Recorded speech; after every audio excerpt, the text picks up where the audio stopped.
which takes me to what we may do in the future. So I again thank you for those of you who have submitted ideas and suggestions and recommendations and desires about what it is that you would like to study together in the next couple years.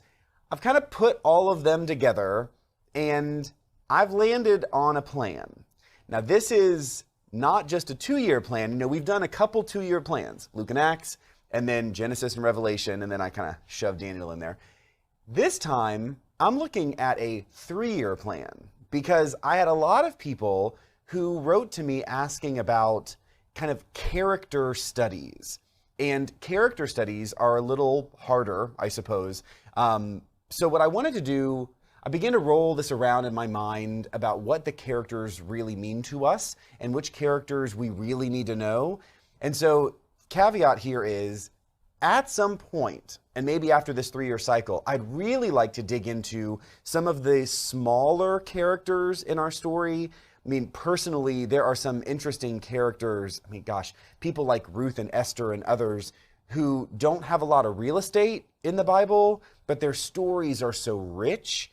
And even though they wouldn't take a long time to study their stories, I think they would make such a deep impact. And so I do want to study some of those smaller stories that are super valuable to us at some point in the future. But before we get to those smaller stories, I do think it would be worth our time to connect the biggest theological dots in the characters over time. So when we did Genesis, we covered some of the people that are necessary to understand in order to understand Jesus most fully. And so principally among them would be Abraham. But then, of course, understanding Abraham, Isaac, Jacob, and Joseph is important to begin to connect those big dots because they're part of creating the identity of the Jewish people, which is absolutely necessary for us to understand in order for us to best understand Jesus. So we've done the Abraham, Isaac, Jacob, Joseph little stories in Genesis. The big rocks to connect to really get to Jesus include characters like Moses, and then of course Joshua as well, Aaron and Miriam as well. So you've got those characters as one big rock along the story. And then the second big rock along the story to Jesus would be the kings, in particular David. To understand the way that the Mosaic covenant works and then the Davidic covenant works is necessary for us to understand the Messianic covenant, Jesus, the Christ, how he fits into the way that the Jewish people understood Messiah, and then how he pivots in an understanding of Christology or the ideas of Christ in the world in the future. So here is what I'm thinking we will do. We will spend the next 3 years connecting those really big dots so that we conclude with Christ. So we're going to do the story of Moses with Aaron, Miriam, Joshua. We will focus primarily on Exodus, but not only on Exodus, in year 1.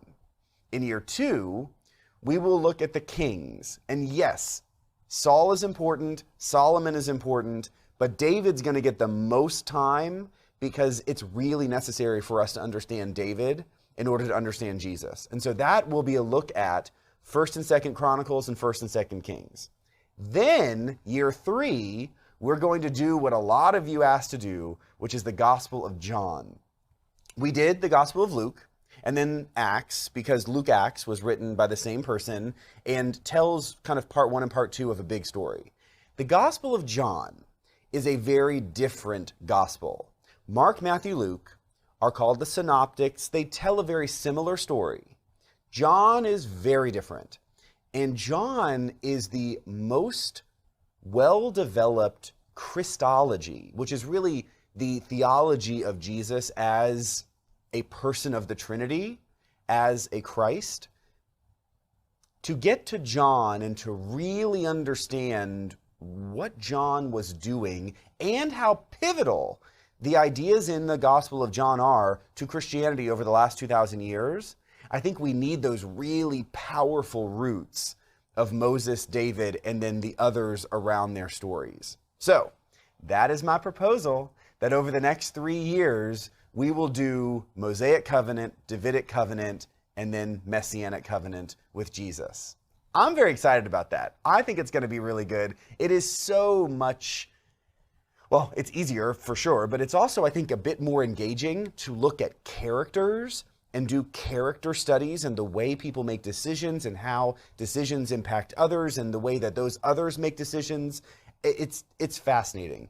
And not only is the story of Moses, I think, really, really rich, but I'm going to tell you what, if you have never studied the Kings, then looking at Saul, David, Solomon, and then you throw in there Samuel and Nathan as the prophets and the way they all kind of merge and work together, oh, it is good, good stuff. And I think that we will have a lot of fun doing it.